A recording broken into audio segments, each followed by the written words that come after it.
Testing.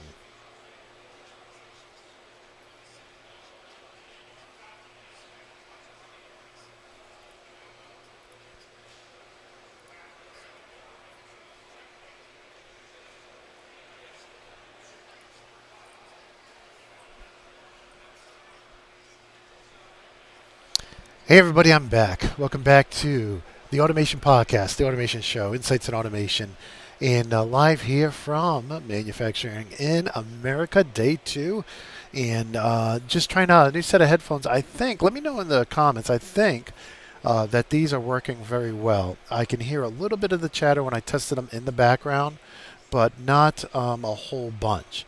So with that, I hate to put my glasses on. I really wish I didn't need glasses. But in any case, I'm supposed to have inside of Restream some type of universal chat, and I'm just not seeing it. So in any case, I'll just come by and check on the different live streams here. If you guys are chatting, I'll definitely try to keep up with you guys. But we are going right now to LinkedIn, my own profile, Sean Tierney. We're going to YouTube, Insights in Automation. We're going to Twitter, Insights in Automation. Hope to add Rumble at a later date and other destinations, locals and whatnot. We're all looking for 9 more supporters over at locals so we can do more live streaming there. I also would like to do after shows there as well.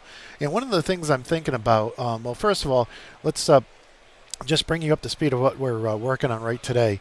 And it's trying to find a good headset that works in these crowds. And I actually went out to the stores. So I went to Best Buy. I bought 2 headsets. I bought this Steel Series, and I bought a Razer. And the mic on the Razer didn't work at all. Like it sounded like. So I spent an hour on it. I'm just going to return it tonight. $100. It has to work out of the box, right? If you can't get it working in 30 minutes, it goes back. So in any case, but this one doesn't seem to have as great of noise cancellation, but I kind of like the low din that I'm hearing. You guys let me know what you think. I want to know, is it overwhelming? Is the noise cancellation good enough? Am I coming through clearly enough? But in any case, there is some software I can download to apparently do more noise cancellation, but I'm running into a problem with all this equipment connected. And again, none of this showed up in my test back at the house, but with all this equipment connected, every once in a while the computer's crashing. So I just went through sysconfig. I disabled everything and anything from VNC, VMware, Adobe Creative Cloud, and all that. Anything I could think of, I disconnected. I unplugged my cam link. I unplugged my HD60S. Stopped Elgato, so I'm just running with the Brio, which I think does a great job. And I'm a little worried about doing this, but you got to try things, right? So this is a 90-degree view with the Brio, and this is HD, the Brio HD. I know there's multiple Brios out there, and then this is the 78, and then this is the 65, and this is the Capture Logitech Capture app. So it's outside of OBS. It allows me to do this, and I think it's really cool. So in any case, you can see down here the show floor is just trying to people are starting to trickle in. My wife was telling me it kind of looks empty from this top view, and it kind of does. It looks more crowded when you're actually down there trying to navigate between people. But in any case, so with that, I did pick up I went to Target this morning. Got here a little late because the Target didn't open to 8. Even though Walmart opens at 6, they didn't have anything. So I found these HyperX. Let me unplug these. They're charging right now. And found these. These were $100 wireless. I didn't want wireless because I was worried about, with so many wireless devices and at the trade show, maybe they wouldn't work. But I figured I'd give them a shot. And they were $100, but on sale for 50. So I picked up 2. We'll see how they sound. They didn't come charged, so I'm charging them right now. Try them out in a little bit. Hopefully I'll get one of the Siemens guys over and I'll do an interview. But in any case, so that's where we are right now. I'm going to put the show floor. Well, there's not much going on down there. So I got the cameras disconnected because I don't know what's causing the PC to crash, but my PC never crashed before I connected all this stuff. So it has to be something. One of these drivers. Of course, Windows, I uninstalled the update. They forced me to put the update back on. So thank you, Microsoft, not for forcing me to put the update that I took off back on.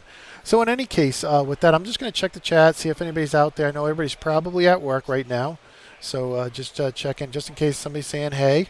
I want to thank everybody who stopped by yesterday and this morning. to say hi, and really appreciate you guys stopping by. It's been awesome meeting so many people, and I actually met some people from the first robotics team, so that was good too. May even get them to write a series of articles on what they do in the high school level. I'm only familiar with the Lego League level because that's what I coached, and they may have some curriculum they can share with me and whatnot. So we'll see. We'll see what happens with that. But in any case, I wanted to talk a little bit. I was just interviewed by the folks over at MDT, obviously MDT, and they make autosave or mass autosave from way back, and now they have Octoplant. We've talked about that in the Daily Show a number of times, and they've done a number of webinars. They've been in the event section a few times because they're doing webinars for their customers to tell them why they should upgrade to the newest. And we had a great interview. They invited me on to be an interview, and I actually invited them back on to do an update because it's been a couple years since we had him on. I think Matt, who's in that previous show, is now working at another company, so I did see him here earlier. And in any case, it's been great to meet so many people in person. I'm actually thinking, so I was going to go to Automate next month and just kind of walk around and meet people, but I'm thinking it would be fun to live stream right from the show floor. If I can get in the news area. So you guys let me know what you think. Would that be something you would watch or not? But in any case, having said all that, I did want to talk a little bit about insights in automation because I got asked a lot about that. A lot of people are just hearing about us for the first time. So, and I'm just going to go through a little bit of my background. Just going to do this briefly. I'm really doing this as a mic test. So, in any case, I do hope to do an addition to the podcast. I know we usually release them on Wednesday night, and I didn't release anything last night. Man, I actually collapsed in bed after testing out the microphones and finding the one that didn't work and whatnot. So, in any case, about myself. Been doing this for 33 years. So the ad in the newspaper said must know PCs and PLCs. And I had been a big PC guy from way back, right? So, Apple II, Commodore VIC-20, I was a preteen and I fell in love with computers and programming.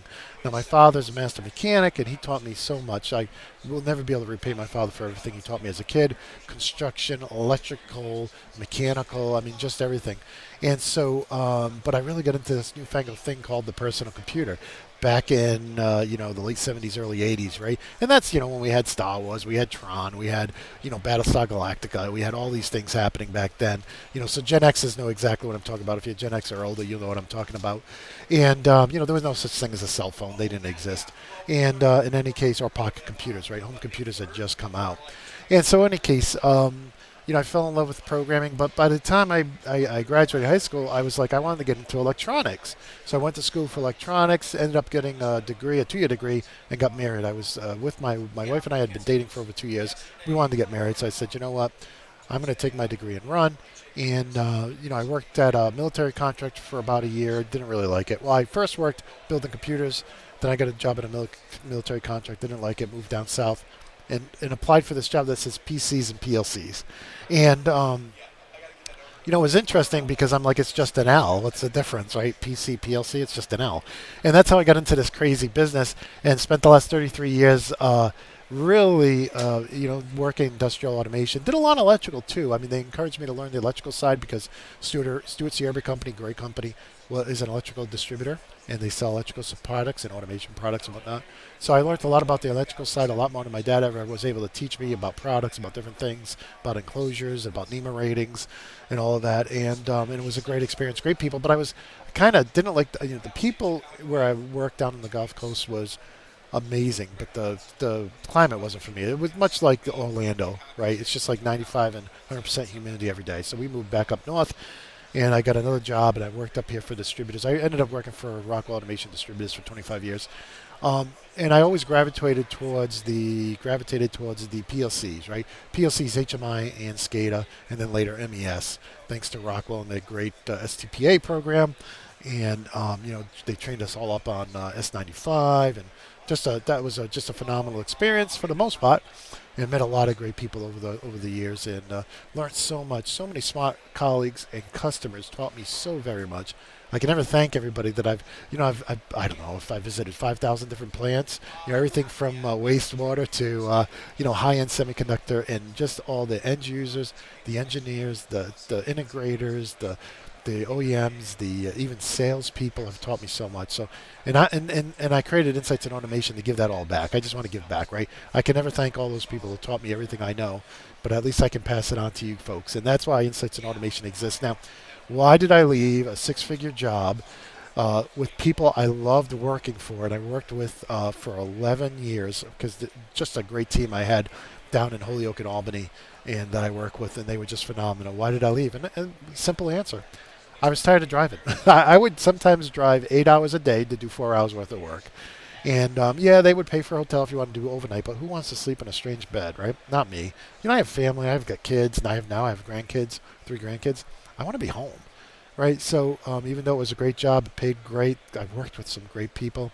It was a drive. And secondly, they wanted us to be more sales, and I'm a technical guy. I'm a programmer from my teenage years, so preteen years. So in any case, I started Insights and Automation, and even though I don't make nearly as much as I used to, man, it is so awesome giving back to you guys.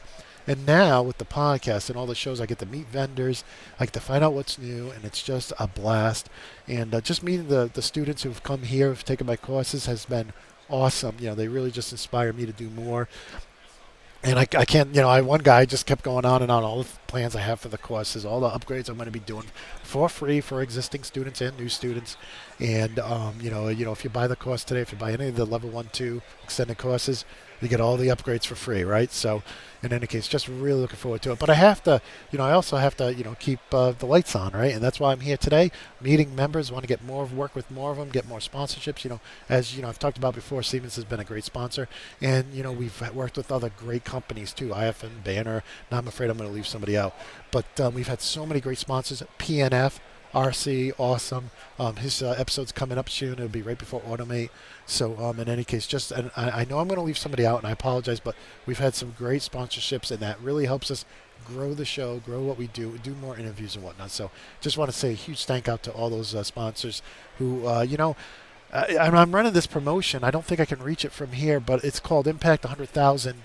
And basically, for the same price you would get for a tiny little ad in a magazine, or maybe 10, 15,000 views on one of these big websites, right? We can give you 100,000 views. Plus, we'll unbox your product. Plus, we'll show people how to use it, do like a first setup. You guys see me recently. I think the most recent one I did was Red Lion. They've been awesome to work with. They sponsored those shows, so they were commercial free for you guys. And we can do so much more. So, you got to ask your vendors, do you want a little ad in a newspaper or a magazine that nobody's going to read? Do you want maybe 10 or 15 or 20,000 views on some website that's full of advertising? All the articles are promotional articles, or most of them. Or do you want to really impact the audience, right? Do you want 100,000 people to see your ad? 100,000 people to see your ad? 100,000 controls engineers to see your ad? Do you want to come on show and make it ad free, right? So that there's no ads, and put some links in there. So if somebody does want your product, the link's right there in the description. Do you want, to have Sean unbox your product, to set it up and test it? Do you want it to show up on the wall? Where is Red Lion? Red Lion is right there. Of course, we've had RTA sponsor shows. You can see them right there. Everything up here has been sampled, middle and up has been sampled to us, and most of it's been sponsored. So I should do middle up from here. So those are everything sampled. So I redid the wall recently. I took a lot of stuff off and moved it around because I wanted to put the sponsors in the primo spots, right? So in any case, I really appreciate all the vendors who worked with us. And yes, we're working with Moxa to get them on. We're working with Automation Direct to get them on. We're working with IFM to get them back on. We're working with Phoenix to get them back on. I got a message in my inbox from the great guys over there that I got to respond to. It's just been insane. So, and there's some things you see up here I haven't put in my courses yet that will be going in the courses, right? Like this on-machine I/O or this IP6769 I/O. Definitely want to get that in the course. It's not going to cost my students an extra dime to get those lessons. And then we have the ET200 SP. Whoops. All right, let's see if I can point. Everything's in reverse. But in any case, a lot of that stuff came in after I was done filming the major lessons of the course, so I never get to add them, but they will get added to the course. If you buy the level 1 today, it's still $99. I haven't had a chance to update it to $149. But if you buy it today, you'll be getting the level 1, and if I do level 2, you'll be getting all that. I'll eventually split out and do a new level 1 at a reduced price at $99. But this cost today, like all my costs just grows and grows and grows. And I was telling John from Siemens, I says, you see those HMIs up there? Those Siemens HMIs, those are going to be added to all the courses. So they'll go into the Siemens course first, just like I did with my Micro 800 course. I did a, Panel View 800. We designed a couple screens to work with the project we had built over time. And so those other screens, those will be added to the, not only to my Siemens S7 course. Those displays are going to get added to the Control Logic course, the Compact Logic, because Siemens supports those controllers. They're not just Siemens, but they support third parties. So we'll be adding simple lessons on how to use those HMIs to all the PLC courses that HMI can talk to. So it's a rinse and repeat thing. I do it once for Siemens, and I do the same thing again for Control Logic and right down the line. So really looking forward to doing that. And but sponsorships help, courses help. When customers, when end users, like a big internet retailer reached out to me recently and said, hey, we want to get 7 people in your courses. That really helps me spend more time developing the courses and adding to them. So these all come with lifetime access and support. You buy one, you can get my AB Mega Bundle for $550. You get, or if you're going to group enroll 5 or 7 people, we can take a discount off that, right? And then they have it for as long as they work for you, because I know, like I've worked at the tech support phone long enough to know that people have questions on RS links and communications and cables. That doesn't go away if they don't use it every day, right? And that's why I do this job. So it's a lot of fun. It's a lot of fun to talk to vendors, have them on the podcast. Hopefully get MDT, obviously MDT on the podcast. Talk to so many people down there. I'm like, you guys got to come on the show. We got to talk about your products. We got to bring the trade show, that's what I envision the product and technology show, the automation podcast. That's what I envision it being. It's bringing the trade show to you one vendor at a time. And that's the whole purpose of it. So in any case, I'm hoping the mic is working well. I'm going to check right now to see if anybody's put any feedback in. I think everybody's at work, so you guys are, you're not chatting here, which is understandable, very understandable. And I got to get the coordinated. So this is all like a science project for me. But in any case, I appreciate you all. I will reply to everybody who comments out there on these. I tried to do most of them this morning.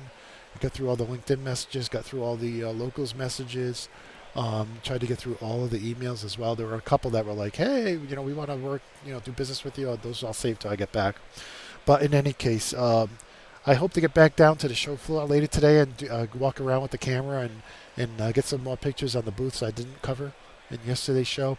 Also, I'd love to get somebody from Siemens on, or one of these vendors on, to do an episode of the podcast. I think we're on 150. Oh, you guys tell me. What episode are we on now? The ones for next week when I'm on vacation, so I'll be really off the grid, off video next week. And then the following week when I get back from vacation, I have those 2 all ready to go. They're all scheduled and up to go. I want to do one here live from the show. I don't know if that's going to happen, though. So we've done every single week for over a year on the Automation Podcast. We had over 100,000 downloads last year. Just really exciting. We're up 49% this year so far. So really appreciate everybody who's tuning into the Automation Podcast. Thank you, everybody who's doing the 5-star review on the audio-only editions. The thumbs up and subscribe on YouTube's awesome, and on LinkedIn is great. But on the audio podcast, that helps us really grow, because that's kind of like a new area for us. Out of our 100 and some odd thousand downloads last year, 20,000 were audio, but we're seeing that grow a lot this year too. So a lot of you are in the car, you're looking for something to listen to, and so we want to keep bring that trade show to you, bring you that new product information to you, because we know you guys are busy. Everybody's so busy. So in any case, let me see if I can go to the automation blog. I have so many links up here. Next time I do this, I got to have 2 monitors. It's killing me only having 1 monitor. So those of you who have 2 monitors know what I'm talking about. It's hard to go back to 1 monitor when you have 2. So in any case here. All right, so 148. This would be 149. We're 151 and 150 and 151 are already scheduled. So if I can get one done this week, get an interview in, if these headsets work, then that will be 149, and then we'll have 150 and 151 already scheduled to come out. I don't remember who they're with. I did that before all this craziness. But in any case, I want to end this first live stream of the day by just wishing you all an awesome day. I know a lot of you are working right now, so you may tune in tonight. So I hope you have a great day. Hope you have a great evening. If today's your birthday, I want to wish you a very happy birthday. Hope you have an awesome day. If tomorrow's your birthday, have a great birthday tomorrow. And I just want to wish you guys all the best. And until next time, my friends, peace.